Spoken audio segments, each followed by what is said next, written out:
জামায়াতের প্রধান হিসেবে নারীদের আসার কোনো সুযোগ নেই।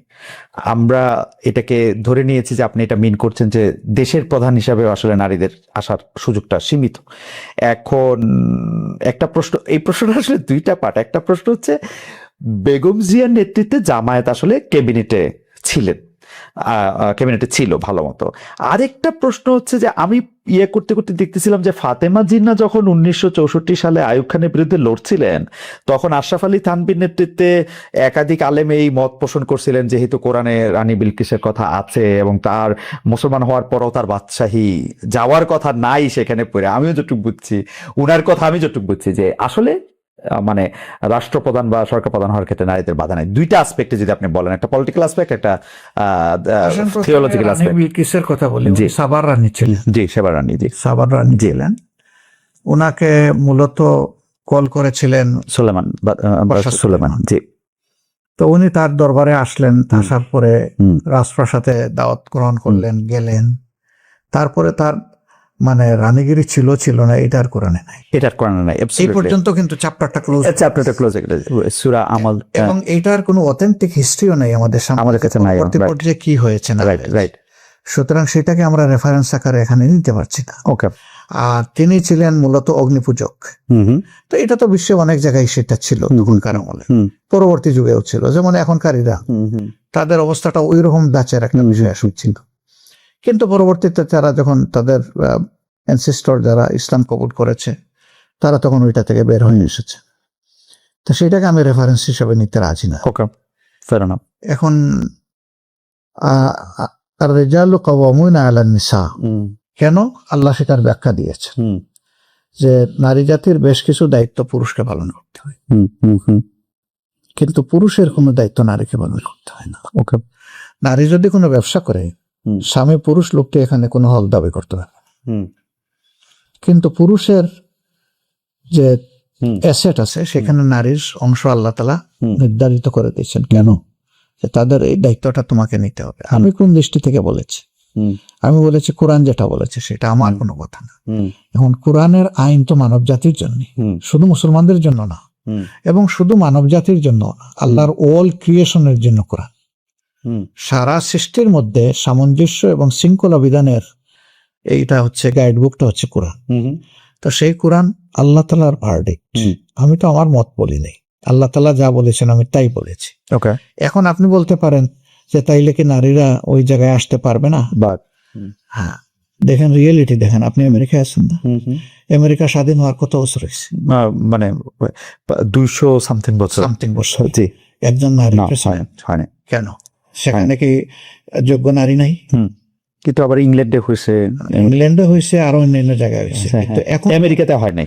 এখনকার দুনিয়ার সবচেয়ে বড় শক্তিশালী দেশ যেটা, সেই দেশে নারীরা কি কোনোদিন কম্পিটিশনে আসছে, কিন্তু ফেল করছে। তাদেরকে আমেরিকাবাসী সিলেক্ট করে নাই। কেন করে নাই? এই জব তারা দিতে পারে। তবে আমরা তাদেরকে একটা বিচক্ষণ বুদ্ধিমান জাতি হিসাবেই দেখতে পাই, সাহসী হিসাবেও দেখতে। সেখানে দেখেন এটা হয়নি। তো যুক্তিতে আপনি গেলে কি দেখবেন? একজন মা যখন চাইল্ড বেয়ারিং হবে, তখন কি একজন সুস্থ সক্ষম পুরুষের মতো তিনি সব ফিজিক্যাল অ্যাক্টিভিটি করতে পারবেন না। যদি তিনি পারতেন তাহলে ম্যাটারনিটি লিভের দরকার হতো। ম্যাটারনিটি লিভটা দেওয়া হয় কি জন্য? এটা তার ডিউ, এটা তার হক, এটা তার অধিকার। এটা কোনো তার প্রতি কোনো প্রিভিলেজ না, ব্লেসিং না, এটা তার পাওনা। তো এই জায়গা থেকে আমরা মাদেরকে আল্লাহ রাসূল সাল্লাল্লাহু আলাইহি ওয়াসাল্লামের জমানায় সর্বোচ্চ যতটুকু সম্মান দিয়েছেন তা আমরা দেওয়া। যেমন ধরেন যে আল্লাহ রাসূল যুদ্ধে মহিলাদেরকে নিয়ে গেছে, আল্লাহ রাসূল ক্রিটিক্যাল টাইমে মহিলাদের পরামর্শ নিয়েছে। হুদাইবিয়ার সন্ধির সময় সব পুরুষ সাহাবীরা সরে গেছে, মনের দুঃখে কষ্টে রাসূল করিম সাল্লাল্লাহু আলাইহি ওয়াসাল্লাম থেকে দূরে সরে গিয়ে কান্নাকাটি করতেছে। সেই সময় তিনি যাকে সঙ্গিনীর সাথে নিয়ে গেছেন, গিয়ে জিজ্ঞেস করছেন তুমি কি বলো? বলছে আপনি কি আপনার সঙ্গীদের উপর আস্থা হারিয়ে ফেলেছেন? আল্লাহ রাসূল, কোনো কারণ নাই, আপনি যা করার জন্য তাদেরকে বলছেন আপনি আগে সেটা শুরু করে দেন, দেখবেন সবগুলো আপনাকে ফলো করবে। এবং এক্স্যাক্টলি তাই হয়েছে। তো দেখেন কত ক্রিটিক্যাল টাইম ছিল। তো আপনি যদি আমাদের দর্শকদের জন্য একটু পরিষ্কার করতেন, উনি কি তার কোনো আত্মীয় ছিলেন নাকি? না, আত্মীয় কোনো, তার স্ত্রী। তার স্ত্রীর পরামর্শ দিয়েছে, তার স্ত্রীর পরামর্শ। আমি সেটা একটু বলছি, মানে আল্লাহ রাসূল বদর যুদ্ধ ছাড়া যত যুদ্ধে অংশগ্রহণ করেছেন সব যুদ্ধে স্ত্রীদেরকে নিয়ে গেছেন সাথে একজন। একজন তিনি লটারি করতেন, লটারিতে যার নাম আসতো তাকে তিনি নিয়ে যেতেন। আচ্ছা, অন্যান্য সাহাবীরা নিয়েছেন, এমন বিধবা মহিলারাও আল্লাহ রাসূলের অনুমতি নিয়ে যুদ্ধে অংশগ্রহণ করেছেন। ওকে, হুদাইবিয়ার সন্ধির সময় উনার সাথে কোন সম্ভবত একটু দেখতে হবে, দেখো তো একটু, আচ্ছা আমাকে সাহায্য করো। জি, তো ধরেন আচ্ছা, মানে উনি এরপরে ওহুদের যুদ্ধে দেখেন, ওহুদের যুদ্ধের সময় সবচেয়ে ক্রিটিক্যাল টাইমে রাসূলের প্রতিপক্ষ যারা ছিলেন তারা কিন্তু একদম কাছে, একদম হাত দিয়ে ছোঁয়ার জায়গায় চলে আসছে। সেই সময় পুরুষ নাই, একজন মহিলা হযরত নুসাইবা রাদিয়াল্লাহু তাআলা, তিনি ঘুরে ঘুরে আল্লাহ রাসূলকে প্রোটেকশন দিয়েছে।